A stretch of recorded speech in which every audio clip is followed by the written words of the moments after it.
Bueno, hoy vamos a hablar de la melancolía, o más bien, bueno, del duelo y la melancolía, que son como dos afecciones hermanas, un poco, que surgen a raíz de una pérdida, ya sea real o imaginaria.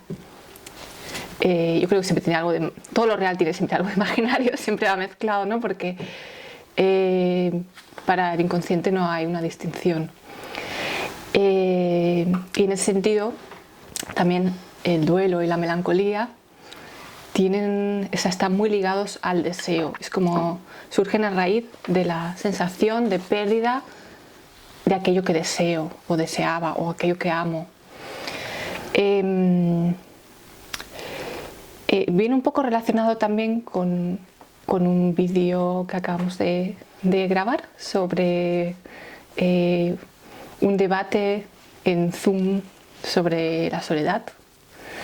Y el tema nos interesa también en relación a... Bueno, ahora estaba comentando que nuestros vídeos son un poco melancólicos, pero en un sentido, como diría, muy positivo, por decirlo de alguna manera. Son melancólicos en el sentido de que percibimos que a raíz de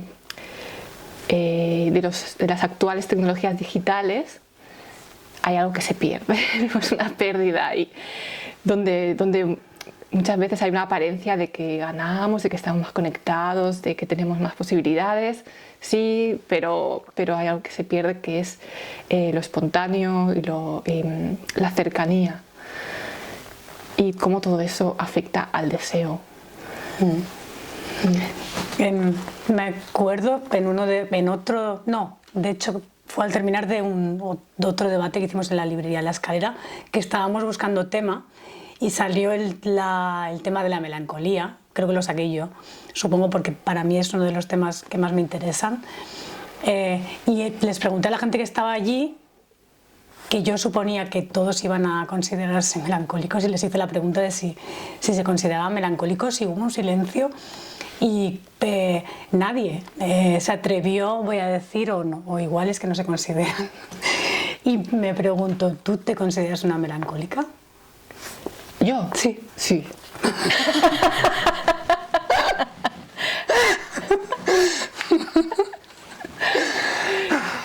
No hay más preguntas. Decididamente. Sí, porque es que a mí me interesa mucho, porque a mí siempre me ha interesado mucho el tema en abstracto de la melancolía, y durante mucho tiempo mi libro favorito fue La náusea, de Sartre, que el título original iba a ser Melancolía, lo que pasa que al final no se lo puso. Y bueno, todos estos libros son libros relacionados con la melancolía, y es un tema que me obsesiona, y en concreto te hablé la otra vez de William Styron, que él habla de que siempre le pasaba un poco como a mí, que toda la vida le había interesado el tema, pero en abstracto, y no se consideraba un melancólico. Y yo te diría, es que yo no te diría que, o sea, me gustaría, pero es que no me puedo considerar una melancólica, creo. O sea, no me identifico con esa figura y con esa forma de ser, y eso me da un poco de miedo que me pase, o sea, porque en los pocos momentos de mi vida en los que sí que lo he sido, ha sido con una potencia casi irresistible, o sea, casi brutal. O sea, como que tengo que tener algo relacionado con la melancolía, pero de la que me voy librando en el día a día, de la que voy escapando, creo, de alguna manera. Curioso. Claro, es que yo creo que los intereses intelectuales, entre comillas, siempre son en realidad conexiones emocionales. Lo que pasa es que lo intentamos como derivar de esa manera, ¿no? A mí también me interesa mucho la melancolía, porque no me interesaría si no fuese melancólica. Claro, ese es el... ¿Y por qué? ¿Cómo definirías tú, o qué dirías tú que es la melancolía? ¿Por qué te defines? O sea, si quieres hacerlo personal o más general. Claro, yo lo relaciono mucho al amor y a la sensación de... Claro, yo en mi caso un tanto de pérdida, pero de anhelar algo de lo que me veo lejana. Y es un poco también fantasmático, alucinatorio, porque no, es mi manera de verlo. A lo mejor realmente no es que sea así, pero es mi manera de vivirlo. Y creo que normalmente... El deseo que decías, ¿no? Sí. Es un tema relacionado con un deseo de alguna manera inalcanzable, ¿no? Exacto. O del que te sientes alejada. Sí, que no es que sea inalcanzable, entonces nunca se pueda, sino de que yo me siento así. Y creo que siempre tiene ese aspecto, o incluso la sensación de pérdida, no es que has perdido, pero tú lo vives como una pérdida, porque es tu manera de vivir las cosas. Hay este poema que me lo he apuntado aquí, pero no lo voy a leer entero, pero de Emily Dickinson, que se llama Durante tantos años tuve hambre. ¿Te suena? No. Y habla de lo que estás diciendo, o sea, ella habla de que durante mucho tiempo ella miraba, es una metáfora, pero como que miraba las mesas opulentas con la comida desde fuera, o sea, ella no se sentía invitada, digamos, al banquete, y miraba siempre con deseo, mientras que ella, como dice, tan diferente de las migajas que los pájaros y yo compartíamos en el comedor de la naturaleza. O sea, ella estaba fuera de esa opulencia, ¿no? Y que en algún momento alcanzó, o se acercó al alcance de ese deseo, y dice: la plenitud me lastimó, era algo tan nuevo que me sentía enferma y vacía como un fruto del árbol montañés trasplantado al camino. Tampoco estaba hambrienta ya, y descubrí que el hambre es algo que sienten aquellos que miran por las ventanas desde afuera y que entrando lo pierden. ¿Sabes que me recuerda esa figura inmediatamente a el mito que cuenta Platón en el banquete sobre el nacimiento de Eros, ¿no? Que dice que Eros nació en el festín del nacimiento de Afrodita, donde se reunieron los dioses, estaba Poros, que es como la abundancia, y por ahí merodeaba Penía, que es la pobreza, ¿no? Y ella como que siempre se acercaba a todos los banquetes a comerse las sobras. Entonces Poros estaba embriagado de néctar, se durmió, y Penía se le acercó y así concibió a Eros. Y es como que Eros nace también de ese deseo. Lo que pasa es que cuando el deseo se queda solo o predominantemente en el lado de la falta,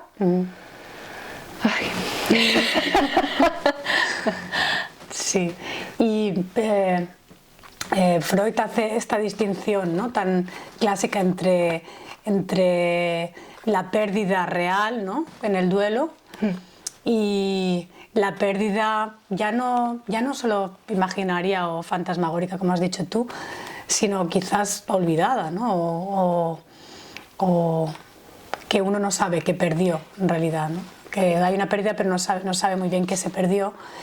Y sí, igual lo puedes explicar tú mejor, o sea, como esta diferencia, porque es muy interesante, porque a veces los procesos se mezclan, o sea, es como algo que empieza siendo un duelo, no termina y se amenaza con convertirse en una melancolía, ¿no? Y sí, o sea, hay este tiempo también que se dice que hay un tiempo del duelo, luego eso se ha ido reduciendo hasta que hoy en día el duelo casi no está ni permitido, ¿no? Es como se reduce a 2 semanas, ¿no? Después ya es melancolía, casi se podría decir. Venga, que se te tiene que acabar ya, ¿eh? Pero ¿qué dirías tú? ¿Cómo explicarías tú la diferencia? Claro, el duelo sería como un proceso en el que tú vas admitiendo que lo otro no está, o en el que, digamos, es un proceso en el que, a ver, el sentimiento de entrada del duelo y la melancolía es la pérdida, la tristeza, como el mundo ha dejado de tener valor, ¿no? Y solo me interesa lo que tiene que ver con la persona amada. Entonces el duelo sería como el proceso en el que te vas volviendo a conectar con la vida. Freud lo dice, es como que en algún momento la vida te pone como, venga, ¿qué eliges? ¿La muerte o la vida? O sea, te quedas con tu persona amada, y te vuelves un melancólico, ¿no? Claro. O te conectas con la vida. Y el duelo sería un proceso en el que te conectas con la vida, lo cual no quiere decir que olvides a la persona amada. Claro, ese es un poco el miedo a veces, ¿no?, de la gente que está en duelo, sobre todo cuando son duelos complicados o duelos de relaciones que eran ambivalentes o duelos que no debían de haber sido, como duelos de un hijo o una pareja, o sea, alguien que no esperas perder. Está a veces este conflicto de lealtad, ¿no? De si suelto, lo olvido, ¿no? Y no querer soltar y, claro, no poder conectarte al deseo de la vida, ¿no? Claro, como si fuese una infidelidad, ¿no? Sí. Terrible. Sí. Claro. Y la melancolía es como que ese duelo se estanca, no conectas con la vida y es como que algo te arrastra más hacia recordar con lamentos a aquello que has perdido. De lo que ni siquiera eres consciente, ¿no? Ese es uno de los grandes problemas de la melancolía, que hay una definición que dice es esa nada que duele, ¿no? Porque no sabes muy bien, o sea, esto... No se deja definir, es muy enigmático. Claro, y no sabes que has perdido en realidad, ¿no? Muchas veces. Y no puedes procesarlo porque no lo sabes. Y una cuestión interesante de los melancólicos extremos, a lo mejor que yo he conocido, o mucha gente que tiende a la melancolía, que no toda, ¿no? Porque al final es como hay muchas formas de melancolía, pero hay un tema interesante que es el tema del avanzar hacia adelante, ¿no? Del vivir. Es un poco lo que decías, ¿no? De soltar algo, una pérdida, y vivir hacia adelante. Y sin embargo hay una tendencia a ir hacia atrás, ¿no? A mirar al pasado y buscando de alguna manera el punto donde se torció todo, ¿no? Donde la vida podría haber ido en una dirección buena, por decirlo de alguna manera, pero algo pasó, una decisión o una mala decisión, que además el propio melancólico asume la responsabilidad completa. Se autorreprocha. Sí, se autorreprocha, y ahí se torció y hay como una especie de intento mágico de querer reparar ese error y no poder avanzar porque él se lo atribuye a sí mismo, ¿no? Es como, no es que sucedió algo, sino que yo he hecho algo, entonces no puedo decidir. No puedo tomar decisiones, y a veces se convierte en un bloqueo absoluto de no poder tomar ninguna decisión, ¿no? Ni siquiera qué camisa me pongo hoy. Claro, hay una especie de obstrucción ahí, incluso de intentar mantener el momento, no sé, de dejar una habitación tal como está, o un objeto que nadie lo toque, que nadie lo mire, porque ese objeto tiene que ver con ese momento que se perdió, y si alguien lo llega a tocar, entonces el momento se pierde del todo. Como intentar mantener aquello perdido en algo intocable, para que no se pierda del todo. Y sí, de alguna manera también me estaba recordando a alguien que me contaba esto, no querer soltar algo por pensar que al soltar a alguien, por ejemplo, una pérdida, alguien que has perdido, porque no siempre porque se ha muerto, ¿no? A veces porque se ha terminado la relación, pero al soltar a alguien pierdes tu experiencia con ese alguien, o sea, es como que todo se difumina y se escapa y deja de tener realidad todas esas vivencias. Entonces no poder soltar y aferrarte a una pérdida, ¿no? A un sentimiento, para no tener que sentir lo que sentirías cuando intentes avanzar, ¿no? Que es la pérdida de lo que ha sido tu vida, ¿no? O la pérdida de tu relación con ella. Pues tiene que ver con lo que plantea Freud, ¿no? Que para no perder al otro amado nos identificamos y asumimos sus rasgos. Y es como una manera, y con todo el dolor, pero es una manera de no perderlo. Ahí ya se me ocurren asociaciones perversas. Ah, sí. Con películas, o sea, con el extremo, ¿no? Es como la película Psicosis. ¿La has visto? No la he visto, pero sí. Pero donde el protagonista ha perdido a su madre, con quien tenía una relación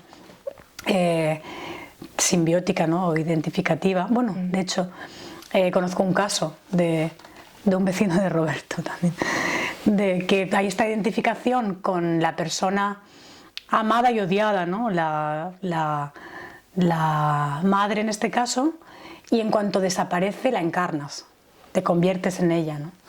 Y no es tan raro como pueda, o sea, suena como psicosis, ¿no? Pero le pasa a veces a gente de muere mi madre y yo me convierto, de repente tengo rasgos de mi madre que a lo mejor no tenía, ¿no? Los asumo en una especie de intentar retener a alguien a quien no puedes permitirte perder, ¿no? que en realidad quizá en ese momento lo notas más, pero siempre estamos cogiendo rasgos de los otros. Y es como si siempre esa cosa que aparece en la melancolía en realidad está siempre ahí. Lo que pasa es que la melancolía aparece de una manera como dolorosa, ¿no? Y como bloqueo, ¿no? Y como un tema muy de Kierkegaard, de como multiplicación de posibilidades que te paralizan, ¿no?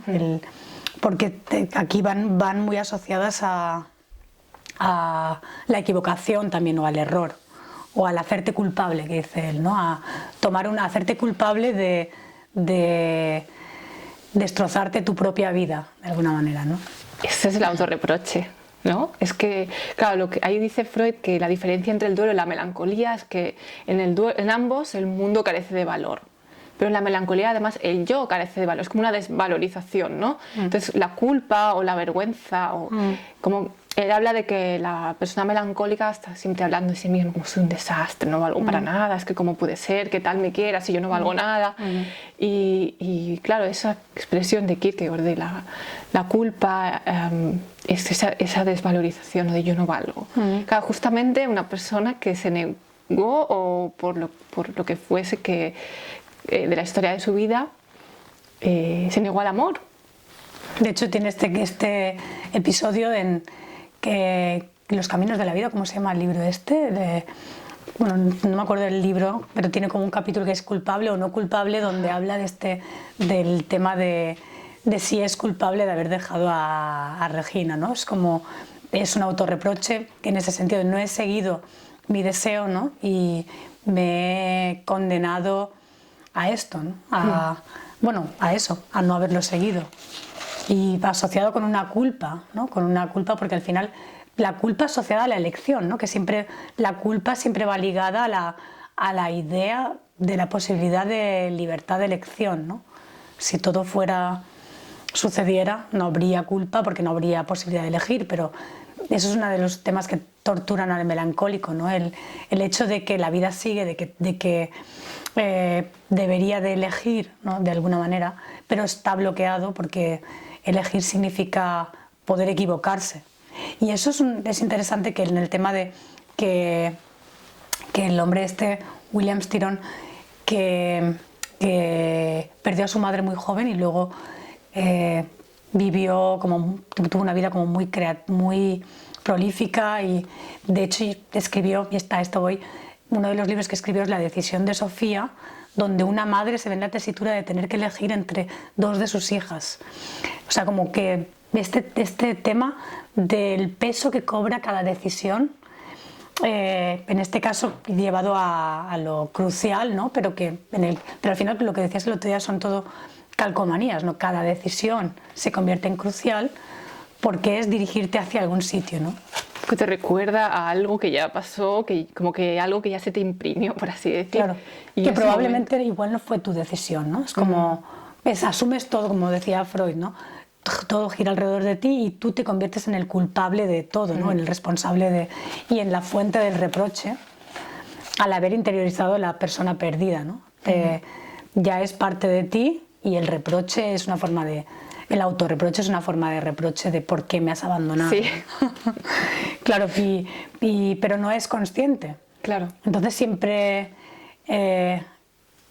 cosa como la vida, sí que ya tienes que tomar tus decisiones, se confunde ese grave error que en realidad no es tuyo, quizás, ¿no? Es una pérdida vivida que provoca un sentimiento de no haber tenido suficiente, ¿no? O de no haber podido interiorizar. De no haber podido hacer otra cosa para salvar eso, cuando a lo mejor no podías. Probablemente no. Claro. Y no tienes por qué sentirte culpable, pero se vive así, entonces. Claro, y eso les hace a los melancólicos girar mucho, o sea, esta tendencia narcisista, ¿no? Narcisista negativa, narcisista al final, pero además con reproche, ¿no? Como yo eso lo he visto en algunos melancólicos que he conocido, de la total indiferencia al éxito, a todo lo que pasa afuera, o sea, de no valorar nada de lo que me pasa a mí, aunque sea muy bueno, por el gran contraste que existe entre lo miserable que yo me siento y lo culpable. Y cada acto de reconocimiento también cae en el mismo saco vacío de desmerecerlo, porque como no hay una autovaloración, ¿no? Claro. Por la desvalorización. Luego ahora estaba pensando en la gente a la que les preguntaste si eran melancólicos, porque igual si hubieses preguntado si Juan Pedro era uno. Ah, es un guiño desde aquí. Que nos cuente. Bueno, tampoco. Ni se acordará. Pero sí, él estaba allí. Igual les habéis preguntado si son depresivos y habían reaccionado de otra manera, porque hoy día es como se habla más de la depresión. Bueno, también tienes razón, creo, en el punto de que ya nadie... O sea, como que la melancolía parece un concepto como muy decimonónico, ¿no? Es como... o incluso más antiguo. Y la depresión ya sí que, además que parece ser algo más puntual, ¿no? La melancolía como que imprime toda tu persona y la depresión, pues bueno, todo el mundo admitirá, llegada a cierta edad, haber pasado por algún tipo de depresión en su vida, ¿no? De crisis. Sí, no creo que a la gente le guste identificarse con ser un depresivo, pero melancolía igual es que también te deja un poco atónito, ¿no? Como, bueno, ¿qué es la melancolía? Tiene algo más poético la melancolía. Sí. Y de hecho, en otras épocas era como una especie de... era un estado también inspirador. Por ejemplo, en la antigüedad, Aristóteles, que hablaba de la melancolía también, él la concebía como un estado de... Decía que muchos filósofos, poetas y políticos han sido melancólicos.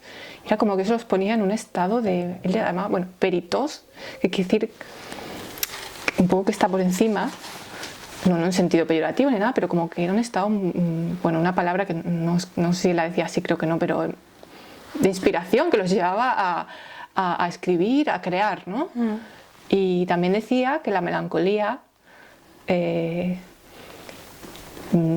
los llevaba a veces a una especie de desenfreno erótico. O sea, estaba ligada al eros y durante mucho tiempo, históricamente, la melancolía estaba muy ligada al enamoramiento. De hecho, en este libro, en el de Robert Barton, que hay un capítulo entero dedicado, dedicado está en alemán aquí, pero a Schwermut, ¿cómo se diría? Como de melancolía del amor, ¿no? La melancolía del amor ocupa un capítulo entero. Y en la hipertrofia del deseo también está muy... Es como hipertrofia y bloqueo también, ¿no? Es como... Claro, si es un deseo muy fuerte, no tienes melancolía. Sí. Pero y con un deseo muy fuerte, claro, cuando el deseo se queda ahí fijado en eso que se ve como perdido o inalcanzable, pues entonces aparece la melancolía. Lo cual no quiere decir tampoco que haya que, como hoy día, ¿no? Que haya que cambiar de objeto de deseo cada 2 días. Eso tampoco. Claro, claro. O también pensaba con este tema... Es lo que decías tú la otra vez cuando hemos hablado del tema del deseo, ¿no? Como que el deseo no solo se proyecta en el amor, ¿no? Se proyecta también en las amistades y se proyecta en las pasiones. Es un... Sí, es omnipresente. Sí, claro, es más es el eros, ¿no? Que está ahí, que te va dirigiendo, pero no tiene por qué estar fijado. Claro, en solo una persona o solo una cosa.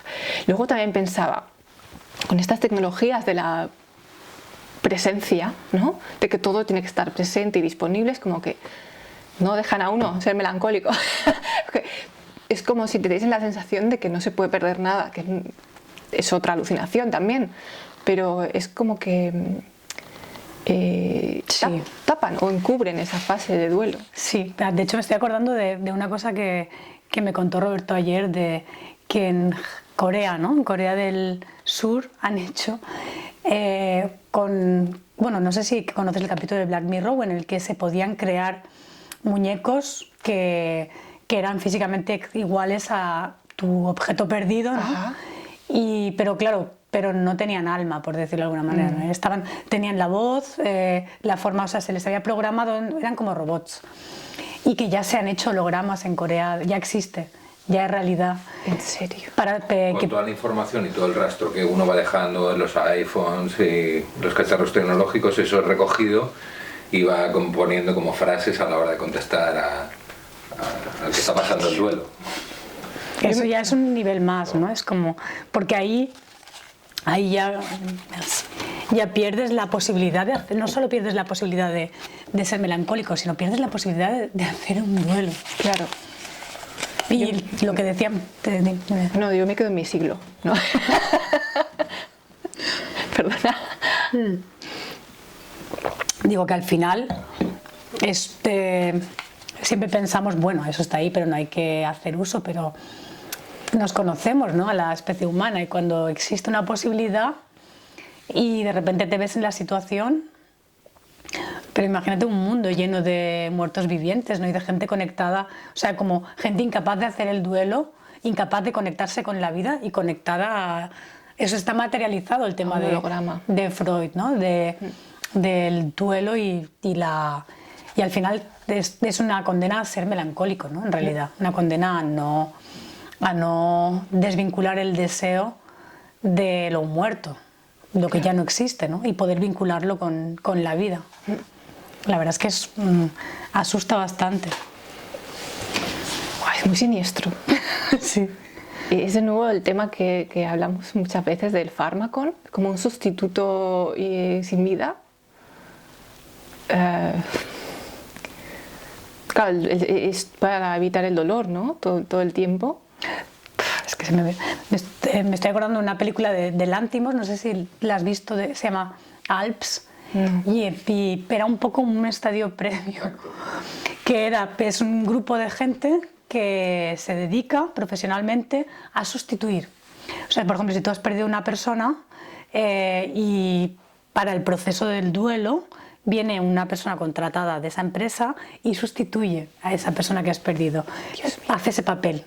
Ahí ya sin tapujos. Sí, sin parecerse, sin tener nada que ver, pero ocupa ese lugar y te permite proyectar en esa persona las sensaciones, retrasar el duelo al final. En realidad lo jodido también es que ya lo hacemos esto, ya proyectamos, no hace falta que te venga un holograma. O sea, ya va a pasar que tú vas a conocer a otra persona y te va a recordar. Y si ya nos pasa todo el tiempo.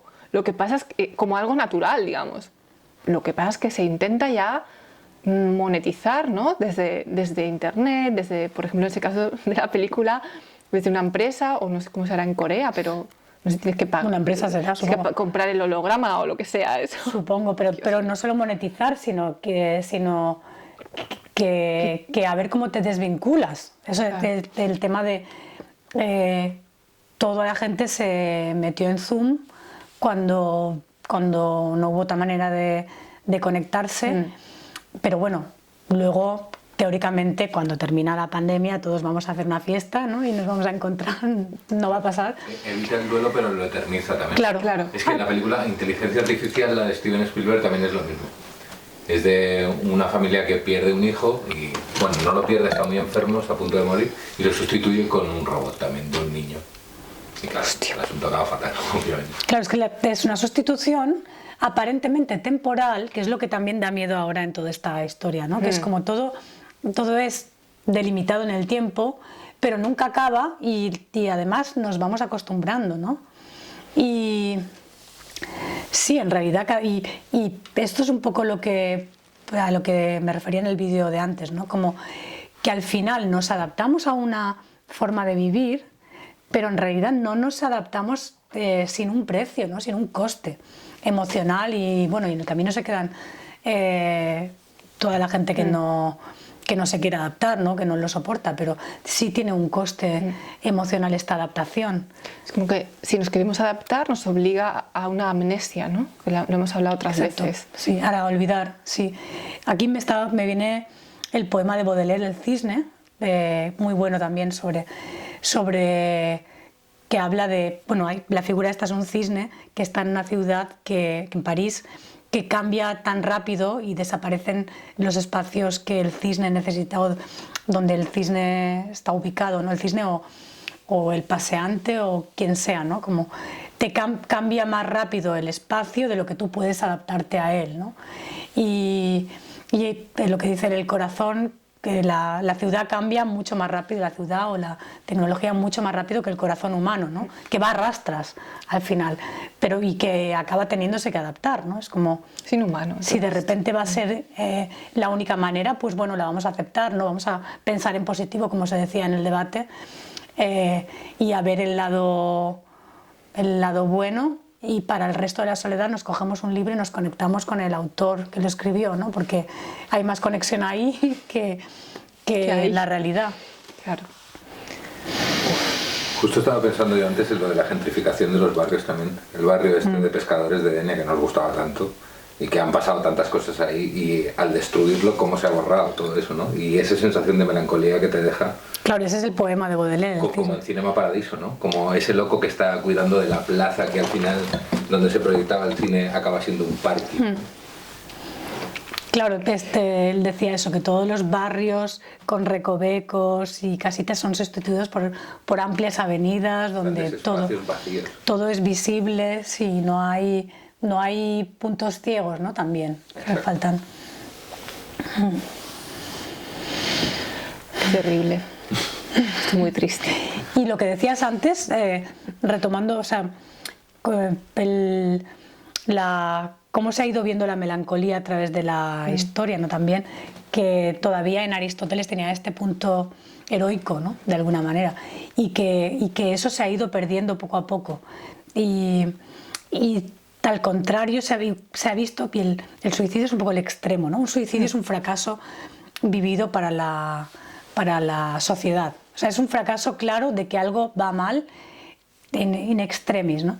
Me ha mandado antes un amigo un email donde decía que en Francia se había suicidado un chico con la policía abriendo la puerta para desahuciarlo. Hostia. Y había saltado, o sea, ahí sí que tienes como sistema como un hecho que te hace cuestionarte qué es lo que no quiere nunca hacer la sociedad, ¿no? Entonces los melancólicos llegó un momento que se fueron considerando cada vez más como los enfermos, ¿no? Los despojos, los no adaptados, y se les desprestigió, y ahora hay una tendencia a resistir siempre, cuando se habla del tema de genio y melancolía, ¿no? Genio y locura, siempre como a no. Estaba loco, pero el genio iba por otro, como a separarlo, ¿no?